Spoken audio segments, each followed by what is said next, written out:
Ben, c'était prévu, c'est une plénière qui avait eu un bon débat, le ton était bon, bon par endroits quelques polémiques, mais bon, surtout je pense qu'il y avait un peu de démagogie quand même.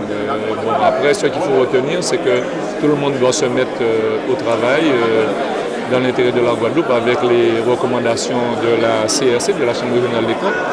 Toutefois, nous, ce qu'on voulait dire, nous, quand même, la minorité, c'est que de rappeler à la population guadeloupéenne, après 4 ans, qu'en fait, on a dit tellement de choses, tellement de contre-vérités, et même si par endroit, on aurait pu reprocher sur le plan administratif un certain nombre de choses sur la mandature Lurel, notamment les 2 dernières années qui nous concernaient, c'est-à-dire 2014-2015, ça a été une gestion, une très bonne gestion. Bien sûr, l'élu doit assumer la responsabilité, même si ça relève de l'administratif, mais que par ailleurs, on avait laissé une région en meilleure santé qu'elle est aujourd'hui. C'est ce qu'on voulait dire surtout.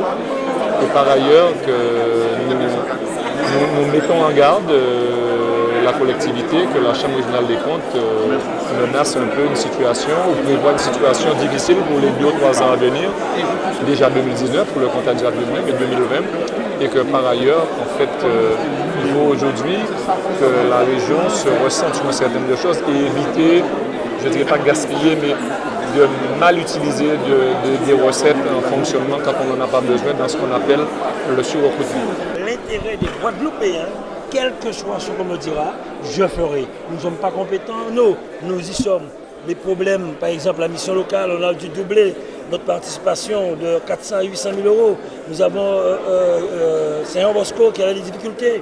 Nous avons pu participer et à d'autres choses. Donc voilà, dès qu'il s'agit de l'intérêt supérieur de la Guadeloupe, nous ferons, même si des recommandations, mais toujours en restant dans la légalité. Vous savez, notre trajectoire, elle est simple. Hein?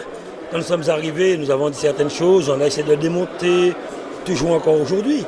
Quand la CRC vous dit que plus d'un milliard a été programmé sans opérationnel, sans qu'il y ait de financement, aujourd'hui, nous avons revu tout cela. Le Membridge n'était pas financé, je l'ai dit. Le pont de la Rivière Noire, il n'y avait pas de crédit de paiement, 4 millions, nous avons dû trouver la solution. Aujourd'hui, nous allons commencer dans l'intérêt de l'équipement, de mettre en place des infrastructures pour la Guadeloupe. On entend effectivement des difficultés sur les routes, mais aujourd'hui, on peut dire que plus de 95% des routes de la région sont en très bon état. Et nous n'avions pas fini. Donc nous continuerons en respectant. Il y a certaines choses que nous ne ferons pas, et je le dis, ça c'est important aujourd'hui. Il y a des compétences partagées que nous allons maintenant mettre notre participation en fonction des autres. La culture et le sport, on arrête de financer comme on le faisait. Si c'est un projet de 500 000 euros où la région devait mettre 200, nous mettrons 100. Il faut que les autres collectivités participent. Ce sont des compétences partagées, nous ferons des efforts là. Et la deuxième chose, tant pis pour ceux qui ne savent pas gérer, nous avons un certain nombre de personnes qui partiront à la retraite que nous n'allons pas remplacer. Mais j'aurais aimé aussi entendre qu'on parle de l'illégalité qu'il y a eu en 2014 à 2015 sur la commission permanente qui a payé plus de 400 000 euros d'indemnité à certains élus qui n'avaient pas le droit parce qu'il fallait modifier la composition de la commission permanente. On n'en parle pas. Et d'autres choses. Il y a beaucoup de choses qu'on peut faire. Déjà, on a commencé par rentrer les 9 voitures que la région à l'époque avait prêtées à l'État. Faites un calcul par mois, 1 000 euros de location pour 9 voitures sur au moins 6 ans. Il y a beaucoup de choses que nous avons arrêtées.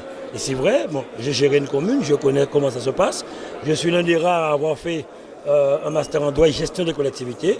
Nous avons des mesures à prendre, nous le faisons. Il y a un certain moment, c'est à vous de diminuer sur vos investissements, sur votre fonctionnement.